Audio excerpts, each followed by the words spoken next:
Pembahasan, etika digital meliputi hak cipta, privasi, kesopanan komunikasi. Seorang pegawai kira-kira akan mendapatkan serangan ransomware. Terbaik sebagai langkah pencegahan adalah E. Mengklik semua lampiran dalam email agar cepat mengetahui isinya. B. Membackup data secara berkala dan menyimpan salinannya di lokasi aman. C. Berlangganan semua software ilegal agar lebih murah. D. Menonaktifkan firewall agar tidak menghalangi pekerjaan. Jawaban B.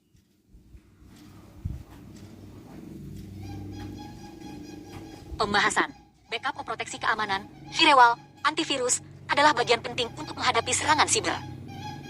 Saat menggunakan data publik dari internet untuk laporan, apa langkah yang harus diperhatikan? E. Menyalin semuanya tanpa menyebut sumber agar lebih ringkas. B. Mengecek lisensi, hak cipta, dan menyebut sumber data dengan benar. C. Mengubah data sedikit agar lebih cocok. D. Menggunakan data yang hanya populer tanpa melihat akurasi.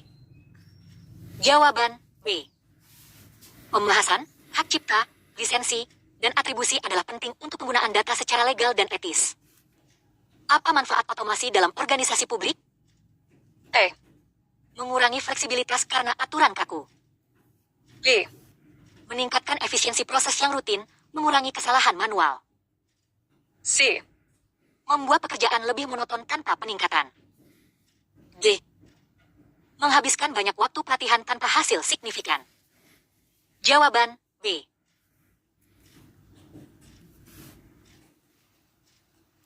Pembahasan, otomasi membantu mempercepat, mengurangi human error, membebaskan waktu manusia untuk kerja yang lebih strategis.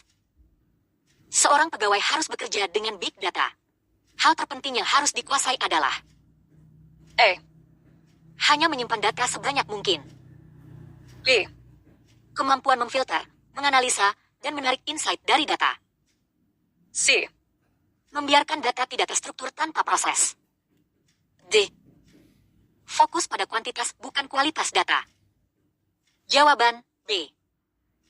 Pembahasan, big data berarti volume besar variasi, kemampuan analisis dan interpretasi lebih penting daripada sekadar punya banyak data. Apa risiko terbesar bila organisasi tidak memperhatikan keamanan siber? E. Semua berjalan lancar tanpa hambatan. B. Kebocoran data, serangan malware, kerusakan reputasi. C. Tidak ada pengaruh nyata. D. Biaya teknologi akan sangat rendah. Jawaban B. Pembahasan, risiko nyata seperti data bocor, reputasi rusak, bahkan kerugian finansial. Bagaimana cara efektif meningkatkan literasi digital di antara karyawan publik yang kurang familiar teknologi? E. Memberi mereka gadget terbaru saja. B. Menyelenggarakan pelatihan dasar, bimbingan, mentoring, dan penggunaan teknologi dalam tugas sehari-hari. C. Memaksa menggunakan aplikasi baru tanpa penjelasan. D. Menganggap mereka belajar sendiri. Jawaban B. Pembahasan, pelatihan dan pendampingan secara langsung membantu adopsi teknologi dan meningkatkan kepercayaan diri. Manakah dari berikut yang bukan bagian dari keamanan jaringan, network security? A. Firewall. B. Enkripsi. C. Password sederhana 123.456. D. Segmentasi jaringan. Jawaban C. Pembahasan, password lemah justru memperbesar risiko.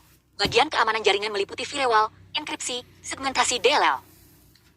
Seorang manajer menggunakan aplikasi kolaborasi online, misalnya Google Workspace. Agar penggunaan efektif, harus diperhatikan. E. Semua anggota bebas menyimpan file di mana saja tanpa aturan. B. Standarisasi folder, hak akses, pelatihan, dan protokol keamanan. C. Tidak perlu backup karena server cloud selalu aman. D. Mengizinkan akses publik untuk semua file supaya mudah dibagikan. Jawaban B. Pembahasan, pengaturan struktural dan keamanan penting agar kolaborasi berjalan lancar dan aman. Apa itu machine learning dalam konteks literasi digital? E. Komputer yang cuma menjalankan perintah tanpa belajar. B. Cabang AI yang memungkinkan sistem belajar dari data dan memperbaiki performanya tanpa diprogram ulang tiap kali. C. software antivirus. D. Game komputer yang mendidik. Jawaban B.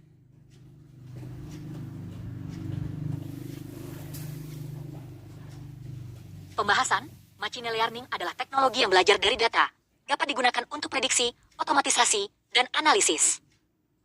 Dalam pengelolaan data instansi, GDPR-like, aturan perlindungan data, penting karena itu cuma formalitas. B. Melindungi hak privasi warga, mencegah penyalahgunaan data, dan menjaga reputasi institusi. C. Hanya diperlukan di luar negeri. D. Membatasi inovasi teknologi. Jawaban B.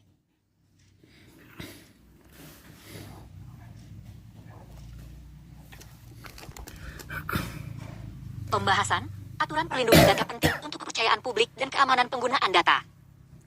Seorang pegawai menerima lampiran email dari alamat tidak dikenal yang mengaku dari instansi mitra.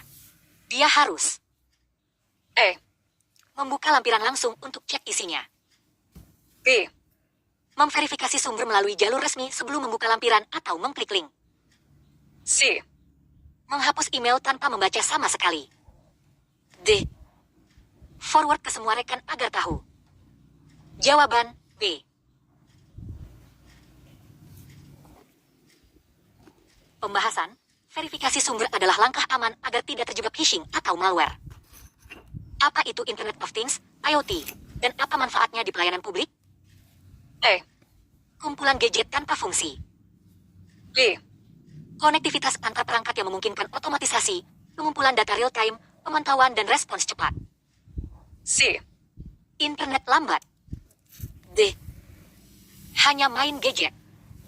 Jawaban E.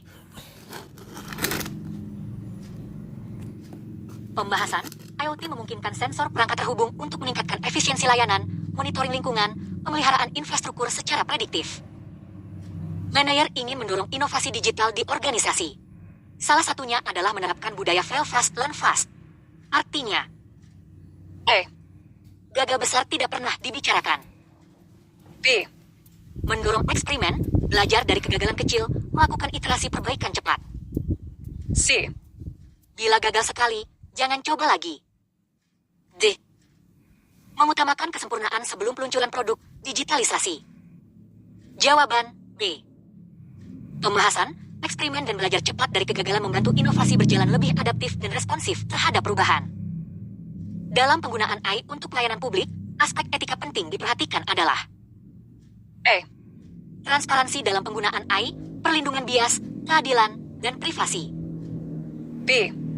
AI boleh membuat keputusan yang tak bisa dijelaskan asal efektif. C. Mengabaikan regulasi asal lebih cepat. D. Fokus hanya pada keuntungan tanpa memperhatikan dampak sosial. Jawaban A. Pembahasan, AI berpotensi bias dan melanggar privasi, jadi etika seperti keadilan, transparansi sangat penting. Apa kelebihan menggunakan dashboard digital untuk monitoring kinerja instansi? Memerlukan banyak biaya tanpa manfaat nyata. B. Memungkinkan visualisasi data real-time, mempermudah pengambilan keputusan berbasis data. C. Membingungkan karena semua indikator ditampilkan. D. Hanya bagus dilihat, tidak berguna untuk tindakan. Jawaban B. Pembahasan, dashboard membantu melihat tren, masalah, dan kinerja secara langsung untuk respons cepat. Teknologi blockchain dalam konteks administrasi publik bisa dipakai untuk membuat basis data yang bisa dimanipulasi. D. Sistem pencatatan yang transparan, aman, tak mudah diubah sembarangan, misalnya dalam registrasi aset atau kepemilikan. C. Hanya untuk mata uang kripto saja. D. Sistem rahasia yang hanya dikuasai segelintir orang. Jawaban B. Pembahasan, blockchain memiliki properti desentralisasi, keamanan, dan traceability yang cocok untuk keperluan publik tertentu. Penanganan data besar, big data, dalam instansi publik harus memperhatikan kuantitas data tanpa memastikan kualitas. B. Etika, privasi, akurasi, dan relevansi data. C. Mengumpulkan data sebanyak mungkin. D. Menyimpan data lama tanpa penggunaan. Jawaban B. Pembahasan, data harus relevan, akurat, penggunaan sesuai aturan privasi, agar keputusan yang diambil dapat dipercaya dan adil. 3. Emerging skills, 35 soal. Critical thinking adalah kemampuan untuk A. Menerima semua pendapat orang lain tanpa pertanyaan. B. Mempertanyakan asumsi, mengevaluasi bukti, dan menimbang konsekuensi sebelum membuat keputusan. C. Segera mengambil keputusan berdasarkan perasaan. D. Mengikuti tren populer. Jawaban B. Pembahasan, critical thinking melibatkan analisis, pengecekan fakta, dan pemikiran mendalam.